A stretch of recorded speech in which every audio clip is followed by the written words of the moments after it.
General data privacy laws. So the main general data privacy law in the world, perhaps the most famous, is the General Data Protection Regulation of the European Union, which came in effect May 2018. Now, they had been working on this as far back as 1981, but the GDPR was really established in 2018. And the GDPR establishes the rights of the data subject. So they create this idea of the data subject, which is essentially people for whom there are data. And they establish the right to be forgotten and a number of other rights and responsibilities as well. And here we'll go over some of them. So for example, Article 5 in the principles, personal data shall be processed lawfully, fairly, and in a transparent manner. It must be collected for specified, explicit, and legitimate purposes, has to be adequate, relevant, and limited to what is necessary in relation to the purposes for which they are processed, something called data minimization, and accurate and where necessary, kept up to date. So if you think about it, these are pretty strong requirements for anybody holding personal data of anybody to do. Article 6, lawfulness of processing. So processing shall be lawful only if and to the extent that at least one of the following applies, and there's a number here. I'll give you one example.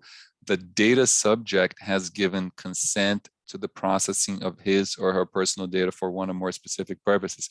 So the data subject, the person has to give consent for any action that the company acquiring the data performs.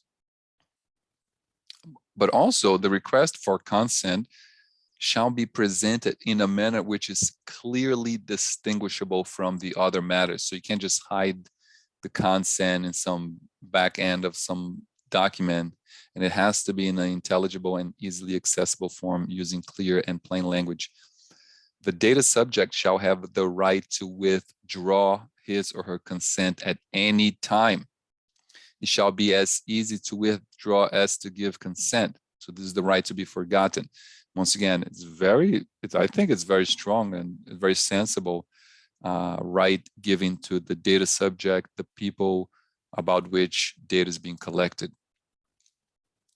Now, in the US, there is no GDPR. There's no such thing in the United States government.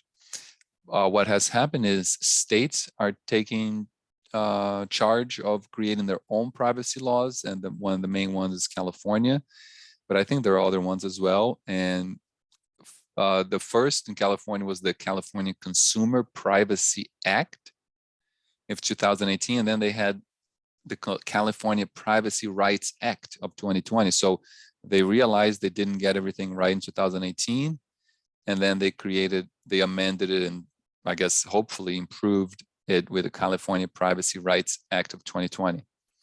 And these acts grant consumers various rights related to personal information, including the right to request a business to delete any personal information about the consumer, so the kind of right to be forgotten, and requires the business to comply with a verifiable consumer request to that effect, unless it is necessary for the business or service provider to maintain the customer's personal information in order to carry out specified acts. So I'm not sure if it kind of gives the companies get out of jail free card, but that's part of the characteristics of these laws. So the CCPA main rights is the right to know what personal information is being collected, the right to know if and how one's personal information is being shared or sold, the right to opt out of the sale of personal information, the right to access one's own information, the right to have one's own personal information deleted with exceptions, the right not to be discriminated against for exercising one's rights. So it's pretty strong as well compared to the GDPR. And the CPRA, on top of the CCPA, also establishes a new category of sensitive personal information, adds limitations on tracking of people, establishes broader legal recourse rights for consumers, so maybe a right to sue business for negligent data breaches, adds specific protections for minors, provides consumers a right of correction for personal data, establishes the California Privacy Protection Agency. So pretty strong actions in the California government, but once again, that's particular to California individuals and businesses. Next, we'll talk about health privacy, children's privacy and communication, and usability laws.